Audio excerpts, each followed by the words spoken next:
In 1961, a 67-year-old widow in Scranton, Pennsylvania, fed herself for an entire week on $2.40.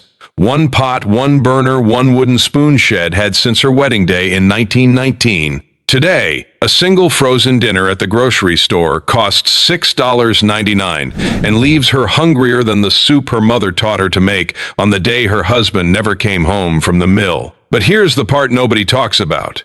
The pot wasn't about being poor. It was about not eating alone. One pot meant one bowl, one chair, one quiet kitchen, and somehow, against all logic, not loneliness. The smell of something simmering is a presence. It fills a house the way a person used to. Number 23 on this list is a soup so simple that hospice nurses today quietly recommend it to widowed patients who've stopped eating because it tastes like being cared for. Number 6 was banned from a Cleveland nursing home in 1978, not because it was unsafe, but because it made the residents cry. You'll understand why when we get there. These 31-pot meals fed widows through the worst years of their lives. They cost almost nothing. They asked little of arthritic hands and tired backs. And every single one of them is a recipe for not feeling alone in a kitchen built for two. Hit subscribe before we begin because the woman you're about to remember might be your grandmother, your mother, or someday, you. Let's count down the 30 forgotten one-pot meals that widowed seniors quietly cook to feel at home again. Number 30. Onion and bread soup. A yellow onion sliced thin, browned slowly in a tablespoon of butter until it turned the color of a wedding ring left in a drawer. Boiling water poured over the top, salt, pepper, and a heel of stale bread torn into the bowl. That was supper for a widow in 1963, and it cost less than a nickel. The bread softened into something almost custardy. The onion broth tasted improbably rich for what it contained. She made it on the days she couldn't face the grocery store. It reheated for 2 more meals. The smell of slow onions filled the kitchen, the way her husband used to fill the chair across the table. Replaced today by canned French onion soup that costs $3 and tastes like cardboard. Number 29, cabbage and potato pot. Half a head of cabbage chopped rough, 2 potatoes cubed, an onion, salt, water to cover, and a single strip of bacon for flavor if there was one in the icebox. Simmered for 40 minutes on low heat. A head of cabbage in 1962 cost 11 cents and could feed a widow for 3 days. The pot lived on the back of the stove with the lid slightly ajar, reheated every evening. Irish widows in Boston, Polish widows in Detroit, German widows in Milwaukee, they all made some version of this. The recipe required no chopping skill, no timing precision, no standing for long. A woman with arthritis could still make this pot at 80. That was the point. Number 28, tomato rice soup, a can of tomatoes, a cup of leftover rice from the night before, a little sugar to cut the acid, salt, pepper, and water. 15 minutes on the stove, a meal that cost 18 cents in 1964 and tasted like the soup her mother used to make when she was sick as a child. Widows made this on rainy afternoons, eating it slowly at the kitchen table while the radio played the same station it had played for 40 years. The rice swelled in the broth. The tomato softened. The bowl warmed her hands before it warmed her stomach. Frozen tomato bisque in a cardboard cup replaced it and erased the ceremony of stirring. Number 27, bean and ham hock pot. A bag of dried navy beans soaked overnight. A smoked ham hock from the butcher for 35 cents. An onion, 3 cloves of garlic, water, and thyme. 6 hours on low heat. The widow could leave the pot alone, walk to the mailbox, sit on the porch, take a nap, and come back to a meal that would feed her for a week. The ham hock gave up its smoke and salt to the beans. The beans broke down into something creamy and deep. This was the dish a widow made on the first cold Sunday of October, and the smell of it through the kitchen window was a signal to neighbors that she was still there, still cooking, still home. Number 26, potato and leek soup. 3 potatoes, 2 leeks, butter, salt, water, and a splash of milk if the milkman had come. Mashed roughly with the back of a wooden spoon directly in the pot. French widows made it, Welsh widows made it, American farm widows in Wisconsin made it because leeks grew wild in the side yard and potatoes lasted in the cellar through February.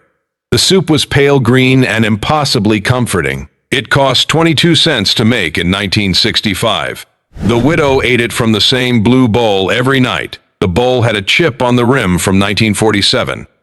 She remembered exactly how it happened.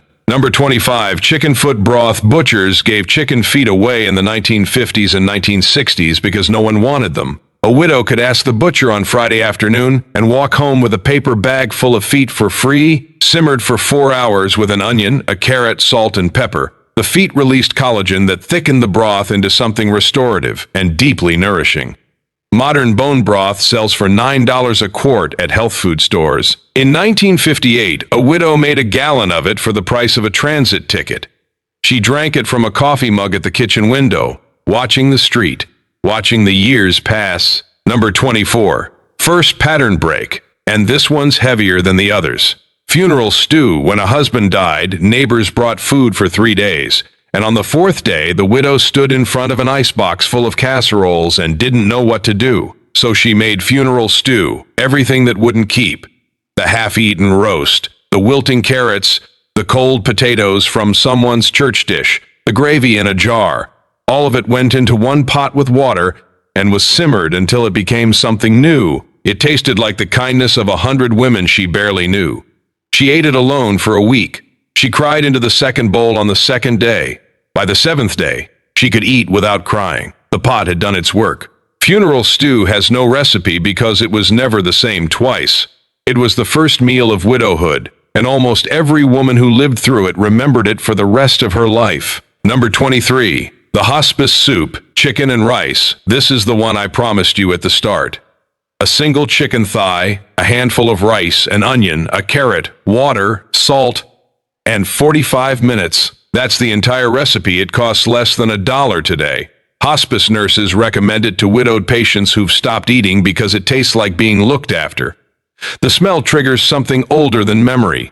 Childhood sickbeds, mothers' hands on foreheads, the particular safety of being small and cared for. Widows made this for themselves when grief made food taste like nothing. It was the meal that taught the body to want food again. Replaced today by Ensure shakes and Meals on Wheels delivery containers that nobody asked to receive. Number 22. Italian widows pasta e fagioli. Italian-American widows in South Philadelphia, the Bronx, and the North End of Boston made this every Wednesday. Cannellini beans, ditalini pasta, a can of tomatoes, garlic, olive oil, and a Parmesan rind saved in the freezer for exactly this purpose. The rind melted into the broth and made it taste like a restaurant. A pot fed her for 4 days. She ate it standing at the counter on the first night, sitting at the table on the second, and watching television on the third. By the 4th night, she added more water and called it soup again. The recipe came from her mother, who came from a village outside Naples, who came from women going back 600 years. Number 21. Black-eyed peas and rice. Hoppin' John, made by black widows across the rural South and in the Great Migration cities, Chicago, Detroit, Cleveland, Oakland. A cup of black-eyed peas, a cup of rice, a smoked turkey wing, an onion, and water. Eaten for luck on New Year's Day, but for widows eaten every Monday because Monday was wash day. And a pot that cooked itself meant she could hang sheets on the line without thinking about supper. The smoked turkey wing cost 40 cents in 1968. The peas cost 15 cents a pound. A widow in Detroit fed herself on this dish for the entire decade after her husband died in 1971. She kept a Polaroid of him on the kitchen wall above the stove. He watched her cook. Number 20. Brooklyn Jewish widow's chicken soup, not the deli version, the home version. A whole chicken, an onion with the skin still on, 2 carrots, 2 stalks of celery, a parsnip, dill, and water to cover, 3 hours on a low flame. The skin of the onion turned the broth gold. A widow in Brooklyn made this every Friday afternoon for the rest of her life after her husband died in 1959, even when there was no one coming for Shabbat dinner anymore. The act of making it was the prayer. She lit the candles for one. She drank the broth from a teacup. She said the blessing under her breath. The chicken fed her for 3 more days. Number 18. Tex-Mex widows pinto bean pot. Mexican-American widows in San Antonio, El Paso, and the Rio Grande Valley. Pinto soaked overnight, simmered with a smoked pork bone, an onion, garlic, cumin, and a dried chili. 8 hours on the back of the stove. Eaten with a corn tortilla warmed directly on the gas burner. The pot cost 30 cents in 1967 and fed her for 6 days. She kept the broth, called it caldo, and drank it from a mug on the cold mornings. The dried chili she used was from a string her husband had hung in the kitchen the year he died.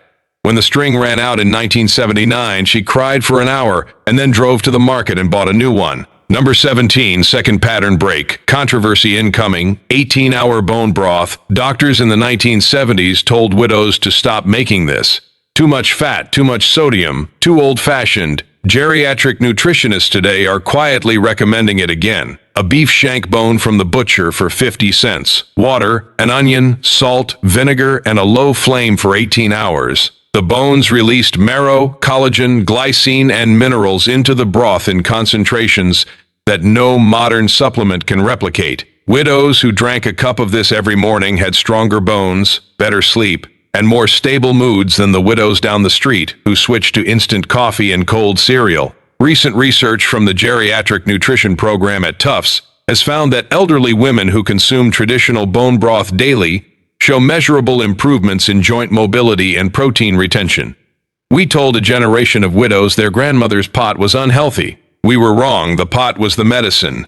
Number 16, lentil and onion stew. A cup of brown lentils, 2 onions, a clove of garlic, a bay leaf, salt, water, and a splash of vinegar at the end. 40 minutes on the stove. A widow could make it without standing for more than 5 minutes total. The pot cost 14 cents in 1969. She ate it with a slice of dark bread that shed torn rather than cut because the bread knife had been her husband's, and she still couldn't quite hold it the way he used to. The lentils thickened as they sat. By day 3, the stew was almost a paste. She ate it cold on the porch in summer. Number 15, split pea soup. A bag of split peas, a smoked ham bone, an onion, a carrot, water, and an entire afternoon. The pot didn't need watching, it needed a stir every 20 minutes and a chair pulled close to the stove. Widows made this on November Sundays when the light went gray at 3 in the afternoon and the house felt too quiet. The smell of split peas cooking filled the kitchen the way a husband used to fill the doorway after work. The dented aluminum pot was the same pot her mother had used.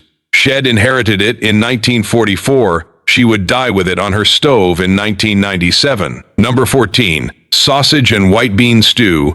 1 link of Italian sausage, a can of cannellini beans, garlic, kale or escarole if the garden still had any, olive oil, and water. 25 minutes, a widow could make this between the end of a soap opera and the start of the evening news. The pot cost 90 cents in 1973 and tasted like a meal a husband would have praised. She praised herself out loud sometimes when she made it. "That's good," she would say to no one, and the no one was somehow not a stranger. Number 13, beef and barley soup. A pound of cheap stew beef, a cup of pearl barley, 2 carrots, an onion, beef broth, and 3 hours.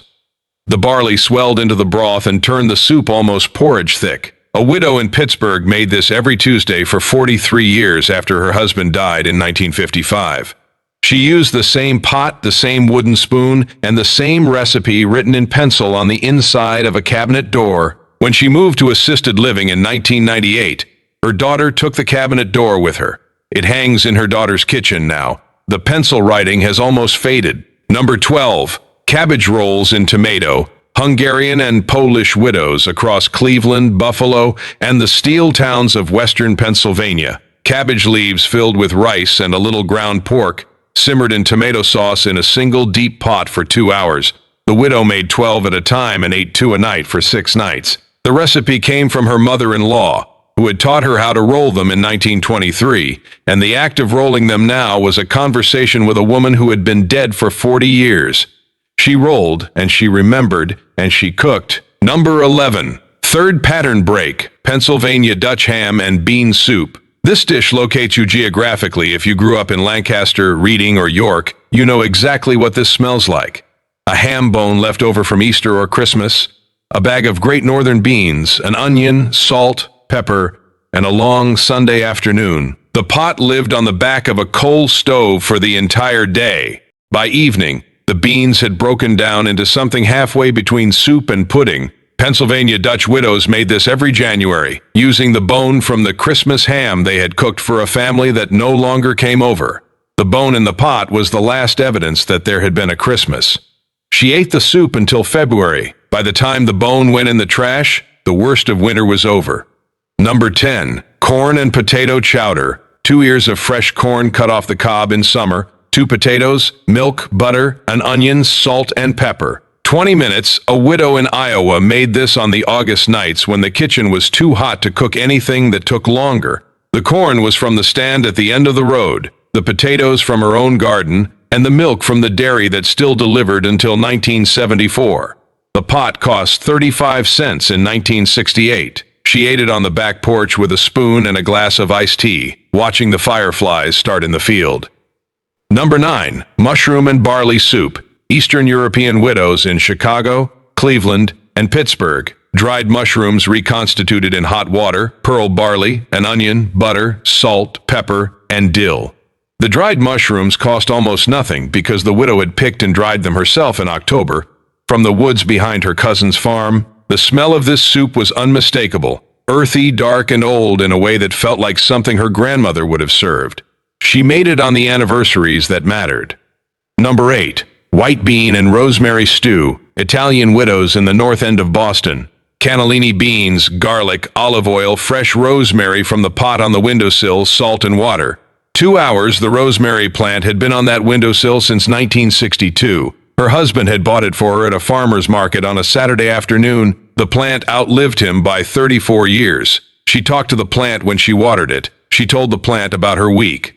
Number 7. Fourth pattern break. The lost mastery of gumbo. Louisiana widows in New Orleans, Baton Rouge, and Lafayette. A roux stirred for 45 minutes until it turned the color of dark coffee. The holy trinity of onion, celery, and bell pepper, sausage, chicken, file powder, and stock. 1 pot, but the pot demanded 45 minutes of unbroken stirring. A widow made this not because it was easy, but because the doing of it was the point. Her hands needed to be busy. The rhythmic motion of the wooden spoon against the bottom of the pot was a kind of meditation. The wrist remembered. The arm remembered. The body knew the recipe better than the mind did. She could make a perfect roux at 84 with cataracts because her hands had been making it for 65 years. When she finally moved to a daughter's house in Baton Rouge and gave up her own kitchen, the loss of the roux was the loss of a self. The pot was who she was. Number 6. The Cleveland nursing home soup, wedding soup. This is the one I promised you. Italian wedding soup, made with tiny meatballs, escarole, acini di pepe pasta, and chicken broth. In 1978, a Cleveland nursing home cook made it for the residents on a Wednesday in November. By the end of the meal, 14 widows in the dining room were crying. The administrator banned the soup from the menu. It hadn't done anything wrong, it had simply tasted like the wedding lunch most of those women had served 60 years earlier. The soup was the closest thing to a husband most of them had eaten in decades. The smell was a wedding hall in 1922. The first taste was a young man in a borrowed suit. The widows didn't want the soup taken away. The administrator didn't understand. The cook quit a month later and never told anyone why. Number 5. Beef stew with red wine. A pound of cheap chuck, 2 carrots, 2 potatoes, an onion, a cup of red wine, beef broth, salt, pepper, and bay leaf. 3 hours. A widow in Queens made this every Sunday for 51 years after her husband died in 1958. She used the same red wine he had liked, even after the brand stopped being made and she had to find a new one that tasted close enough. She ate the stew with a piece of bread, and she set the table with 2 place settings until 1983. When her daughter finally convinced her to set only 1. Number 4. Greek lemon chicken and rice soup. Avgolemino, chicken broth, rice, eggs, and lemon juice whisked together at the end to thicken the soup into something pale gold and silken. Greek widows in Astoria, Tarpon Springs, and the south side of Chicago. A widow made this when she had a cold, and she made it when she was sad, and she made it when her granddaughter was visiting. And she made it on the days she couldn't remember why she was supposed to keep going. The lemon cut through the grief. The egg made the broth feel like an embrace. She drank it from a soup bowl with both hands wrapped around it. Number 3. Black bean soup. Cuban widows in Miami, Tampa, and Union City, New Jersey. Black beans soaked overnight, simmered with a green pepper, onion, garlic, cumin, oregano, bay leaf, and a splash of vinegar at the end. 6 hours, eaten over a cup of white rice with a side of plantains. A widow in Hialeah made this every Sunday from 1964 to 2009. She kept a photograph of her husband, taken in Havana in 1957, propped on the kitchen counter while she cooked. She told him about the beans. She told him about the children. She told him about the long, long years. Number 2. Cornbread and beans, Appalachian widows in eastern Kentucky, West Virginia, and the Smoky Mountains of Tennessee. Pinto beans simmered with a piece of fatback for 4 hours, served in a bowl with a wedge of cornbread crumbled on top, and a glass of cold buttermilk on the side. The whole meal cost 12 cents in 1962. A widow made this every Tuesday and Friday for the rest of her life. The recipe was the same recipe her mother had made, and her grandmother before that, going back to the first women who had come down through the Cumberland Gap. The pot was a continuity. The pot was a refusal to disappear. Number 1. The pot for 2 she keeps making for 1. This is the dish that fuses everything. Every widow on this list in every neighborhood, in every region, in every decade has done this. She makes the recipe in the original portion. She does not reduce it. She cannot. To have the recipe would be to admit that he is gone, and some part of her is not yet willing to admit it, and may never be. So she makes the pot for 2. She eats from it for 3 days. She freezes nothing. She wastes nothing. She keeps making it that way for the next 20 years. The pot is too much. The pot is exactly right. The chair across from her is empty, but the table is set the way it has always been set, and the food on the stove is the food she made for him, and somewhere in the steam rising off the pot, the kitchen is full again, just for a moment, just long enough. This is my challenge. Try one of these this week. Just one. Make it for yourself, or make it for someone elderly in your life. Bring a pot of beans to the widow on your street. Sit at her kitchen table, eat from her bowl. I visited my grandmother once in the last year of her life. She had been a widow for 19 years. I walked into her kitchen and found a pot on the stove with 3 days of soup in it. She had made enough for 2. She offered me a bowl, and I ate it standing at the counter, and I understood for the first time what the pot was actually for. It wasn't food. It was a house staying alive. It was a woman telling herself every evening that there was still a reason to stand at a stove. The 30 dishes on this list were never about poverty. They were about the technology of not being alone. A pot on a stove is a presence, a smell, a reason to get out of bed in the morning. Meal delivery services and frozen single-serve dinners solved the nutrition problem and accidentally erased the ritual that had been keeping widows alive for 200 years. A widow cooking a pot of soup, isn't feeding herself. She's keeping a house alive. If your grandmother or your mother made one of these dishes, comment which one. Tell us where she was from. If you're going to make one of these this week, tell us which one. And if there's a widow or a widower in your life right now, tell us their name in the comments. Just the first name. Let's fill the comments section with the people these recipes are really for. In Scranton, Pennsylvania, in 1961, a 67-year-old widow stirred a pot with a wooden spoon shed had since 1919. The kitchen was quiet. The house was warm. She was not in that moment alone.